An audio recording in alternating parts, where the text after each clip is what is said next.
All right, what is going on, Packer fans? Austin Krueger for CHTV. We're going to run through another quick sprint of first, second, or maybe third round wide receivers this time in the NFL draft that the Packers could potentially be looking to, especially with Christian Watson going to be missing a large chunk of next season. Obviously, that's going to introduce a bit more contract uncertainties there. As well as Romeo Doubs, who exactly knows his future with Green Bay. Obviously, he was a name that was coming up. Maybe the Green Bay Packers would trade him this offseason. Didn't happen. Glad he's still around. Glad Watson will be able to come back. But obviously, Green Bay needs to start thinking ahead as to possible replacements, and especially right away this season, some downfield replacements, some big cats, similar traits to Watson, who can have that take the top off type of mentality or game style that Christian Watson is bringing to the table. So to kick it off, we're going to start right with it. A big favorite for Packer fans this offseason and just in general across the draft landscape is Jaden Higgins out of Iowa State. He's got that rare size and speed, 9.92 RAS with a 4.47 40 at 6'4", 215 pounds. I mean, it's very Christian Watson of him, the size and traits and athleticism that he's bringing to the table. Hasn't had much injury, so that's awesome. And it's a big thing here with Higgins is the red zone scoring is incredibly appealing to anyone to be taking him. Really, no one quite like him in that aspect in this class. Fun fact, some of the cross about Higgins was that 29% of his targets last season were actually on go routes. Only 16 were catchable. He caught all 16 of them. I mean, he's a really talented ball player in that sense. Was second in the country last year in first down receptions with 66. Talk about being a get a bucket type of dude, especially for his size. And, he's not like a slot guy, a small slot guy who can just kind of dump it off to. No, he's like a big cat who can get a bucket when a quarterback needs someone to go to. He proved that last season when Iowa State needed a first down. Jaden Higgins was the guy. The Packers could really use someone. I'm sure Jordan Love would love someone like that where he knows he can just look his way and get a first down out of it. Not just a deep ball merchant, though. Granted, all those 29% of his targets being go routes, not a deep ball merchant. He's surprisingly just really fluid for his size, a great mover for his size. He runs routes like he has a much lower center of gravity, like a smaller type of receiver, has a nice route tree, an excellent release package. Literally has made opponents fall on the ground like an NBA, like shifty kind of guy. He did it at the Senior Bowl. He made a quarterback fall on his butt. He's done it in games. He's making cornerbacks fall on his butt. He is a shifty dude for his size.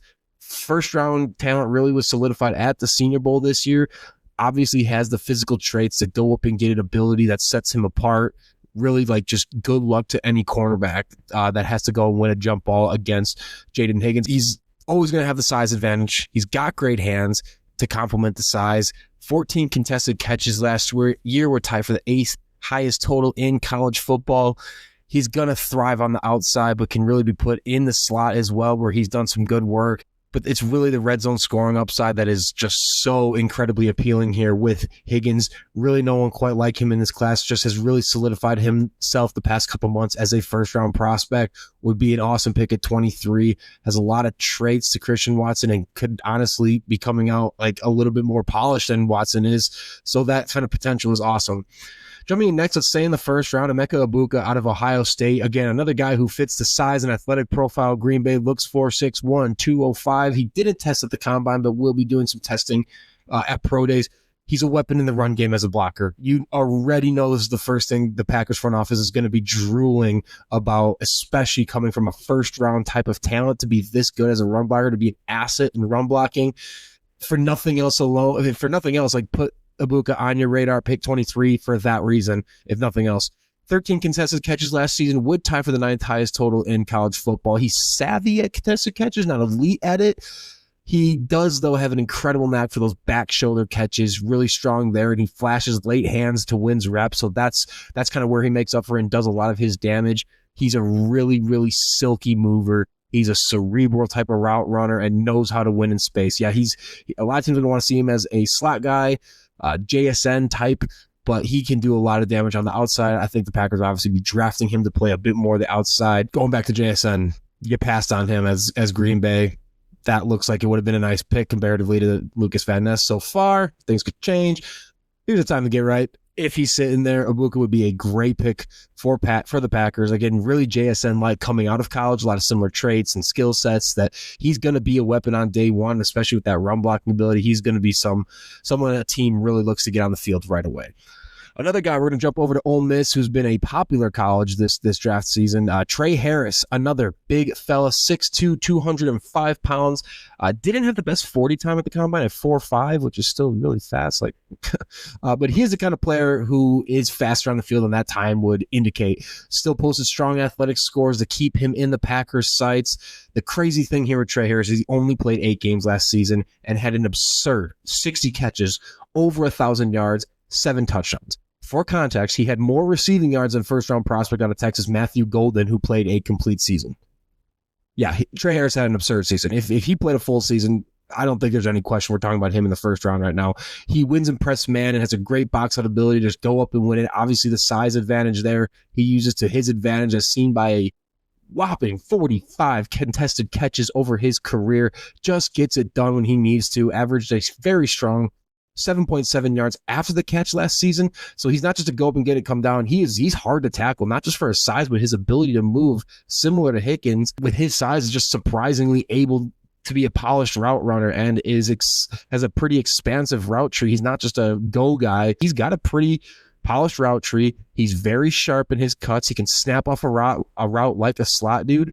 Something he mentioned at the combine was his pre and post snap readability is something that's going to really set him apart and what makes him such an efficient wide receiver.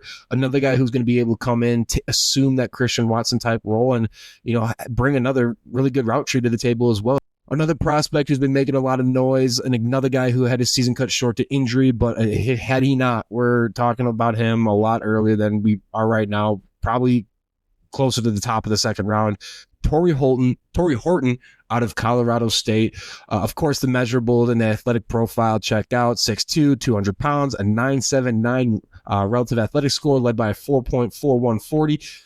Had it not been for that knee injury, he's probably, a lot higher on draft boards than he is, and he's still going to go early. Only played 5 games last season, but he hasn't otherwise dealt with injuries over his career, so it's not like a nagging thing, a long-lasting thing. He's been a menacing volume target kind of guy for Colorado State.